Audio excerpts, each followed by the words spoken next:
กองประชุมสมัยวิสามัญเทื่อที่2ของสภาแห่งชาติสุดที่เก้าได้ไขขึ้นอย่างเป็นทางการในวันที่17มีนา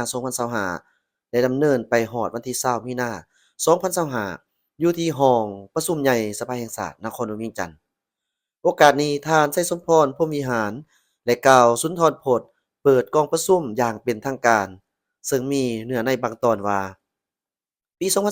2025เป็นปีม่วนท้ายของสภาแห่งชาติสุดที่เก่าซึ่งสภาแห่งชาติจะได้เอาใจใส่เพิ่มทวีการจัดตั้งปฏิบัติภาระบทบาทสิทธิและหน้าที่ที่ได้กำหนดไว้ในรัฐธรรมนูญกฎหมายด้วยความรับผิดชอบสูงและให้เกิดผลประโยชน์สำเร็จอย่างจบงามถึงว่าในท่ามกลางสภาพแวดล้อมและภาคพื้นและสากล ร่วมมีการพันแปรไปอย่างสับสนว่องไวสลับซับซ้อนคาดคะเนได้ยากซึ่งส่งผลกระทบโดยตรงต่อบรรดาประเทศในโลกรวมทั้งสปปลาวบวกกับความยุ่งยากทางด้านเศรษฐกิจการเงินที่แก่ยาวหลายปี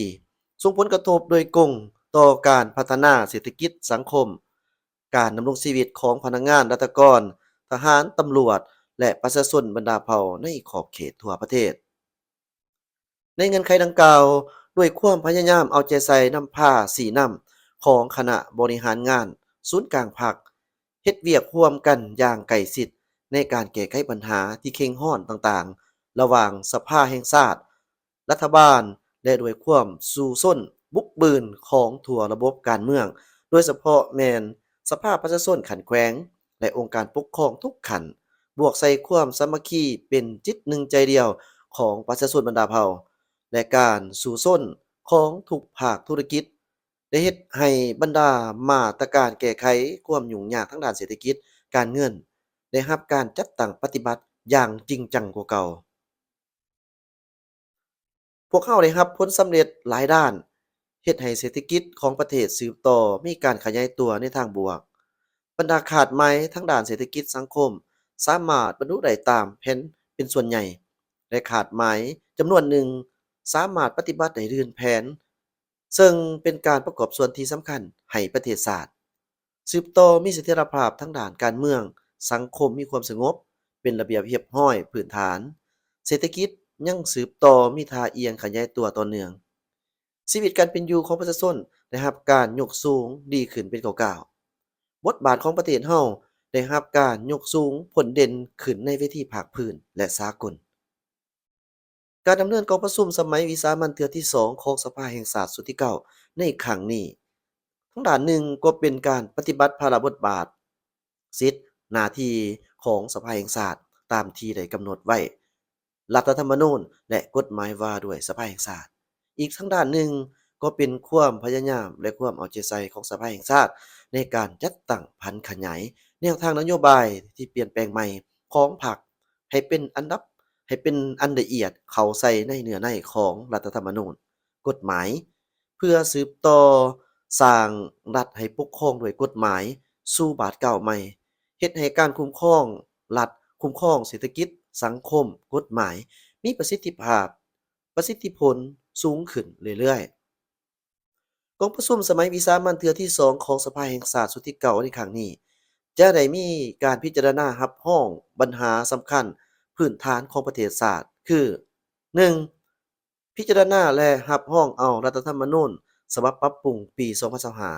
2025 2. พิจารณาและรับห้องเอาการปรับปรุงกฎหมายจำนวน2ฉบับคือกฎหมายว่าด้วยการปกครองท้องถิ่นกฎหมายว่าด้วยพนักงานรัฐกร 3. ค้นคว้านโยบายให้แก่ผู้ลงทุน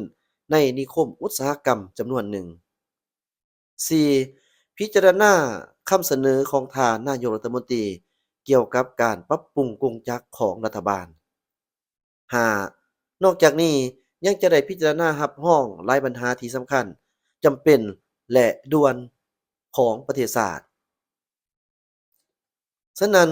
เพื่อเฮ็ดให้การพิจารณารับรองเอาปัญหาสำคัญพื้นฐานของประเทศชาติที่มีความสำคัญคือดังกล่าวให้มีคุณภาพมีประสิทธิผลและบรรลุผลตามแผนการที่วางไว้เกี่ยวข้องมายังทุกภาคส่วนที่เกี่ยวข้องจงมีความสามัคคีเป็นปึกแผ่น ประสานสมทบให้การร่วมมือสนับสนุนและสนองข้อมูลต่อบรรดาเนื้อใน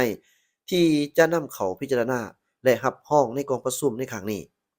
และข้อเรียกร้องมายังบรรดาท่านสมาชิกสภาแห่งชาติ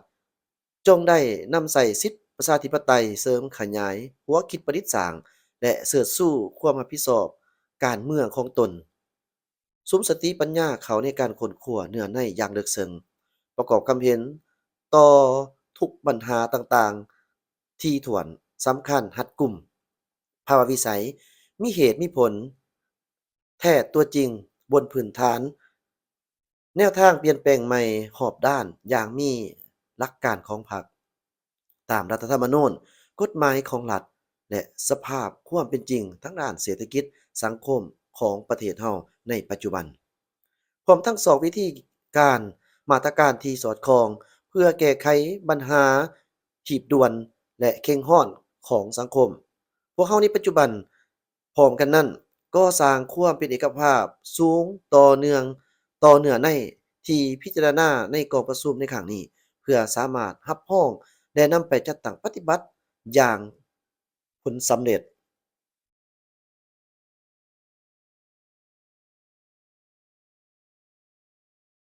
การปรับปรุงรัฐธรรมนูญในครั้งนี้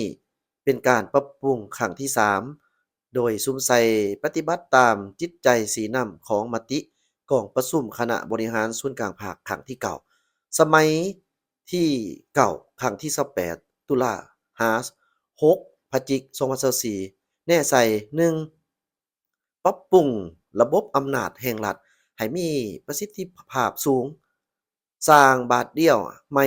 ให้แก่การปกปักรักษาและสร้างสรรค์ประเทศชาติการเชื่อมโยงเศรษฐกิจกับภาคพื้นและสากลแนใส่สร้างพื้นฐานทางด้านกฎหมายก็คือนิติกรรมที่วางออกในตอนหน้าให้รับประกันแนวทางการของพรรคการคุ้มครองบริหารรัฐในระยะใหม่2ปรับปรุงบางหมวดบางมาตราเพื่อรับประกันหรือรองรับแนวทางการเมืองของพรรค และแนวทางการจัดตั้งการคุ้มครองบริหารรัฐในระยะใหม่ก็คือแนวทางเปลี่ยนแปลงในซุมปีต่อหน้าโดยเฉพาะแม่นสมัยที่12ของพรรคหากบ่แม่นปรับปรุงทั้งหมดเนื้อในของรัฐธรรมนูญ3มีเนื้อในสอดคล้องกับบรรดาเนื้อในของโครงการการเมืองของพรรคฉบับที่3ร่างรายงานการเมืองที่เสนอต่อกองประชุมใหญ่สมัย ที่12ของพรรคมติ5ทับข้อบสพมติ04ทับกมสพและคำสั่ง173ทับครสพร่างรัฐธรรมนูญฉบับปรับปรุงปี2025ประกอบด้วย14หมวด122มาตราซึ่งในมื้อนี้ซึ่งในนี้มีตราใหม่5มาตราปรับปรุง59มาตรายกเลิก3มาตราและบ่ได้ปรับปรุง58มาตรา